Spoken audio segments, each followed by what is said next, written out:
Here's another reason that it's so important that we heal our wounds for ourselves, for our own sake, is, it's all fine, right? But we do have experiences and dynamics that come in, and they're there to teach us. And we can see where we aren't loving ourselves. And so if we are more healed than unhealed, we might get these nudges of like, something's off, something's wrong. I don't know what. I can't make logical sense of it. I don't understand. Yet something's wrong. And so we have to listen to ourselves. We have to follow those nudges, because when we don't, again, it ends up being fine as long as your goal is always to love yourself. But sometimes we can really do more damage to ourselves than we realize. Where, all the stuff I've shared with you, like I really had gone into some real mental confusion and real mental fog, because it's like you gaslight yourself when you're not listening to your intuition, when you're questioning yourself, but you can't rationalize what's happening.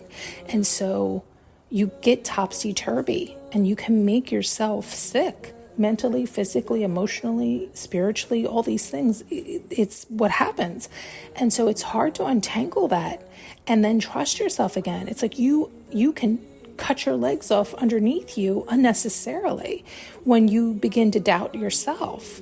And it's like adding in that fear, that fright, it's unnecessary. And yet, if you're not doing that kind of work, healing yourself, loving yourself, understanding what all that means, then you can do just the opposite. You can turn away from good things for you, your blessings, because you're operating out of your wound. So you're operating out of fear, out of lack, out of less than. And so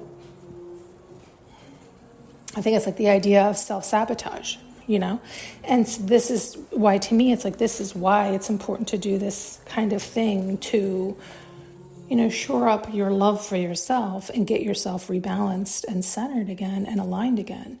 And to me, that has to be a consistent practice, especially those of us who have struggled with some form of mental health, whether it is depression and I think everybody has, by the way. I don't think there's a human that hasn't, but we don't always phrase it or term it as such. But every human has a state of mental health that is on some degree of healed and unhealed. And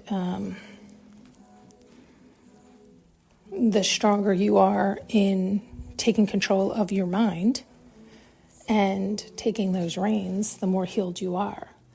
And you're in charge of your thoughts and your input, and recognizing when it's offline and when it's online, and not, you don't even have to necessarily always judge it or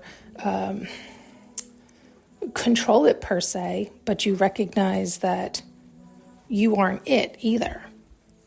And it doesn't dictate you or your actions or your moves. You have to be able to separate from it and not let it be running you, leading you. And so to me, that's just what level of mental health you're on, right? Not good or bad. And again, it's like there is still a stigma around it. There still is that term can be looked at as scary or bad or sad or who knows what. And it's a shame, because it is a clear, truthful statement.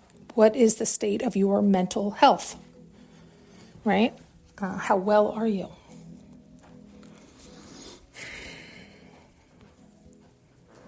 Anyway, I don't even know why I came on. There was a few things they were showing me, and Thanks so much for tuning in and listening.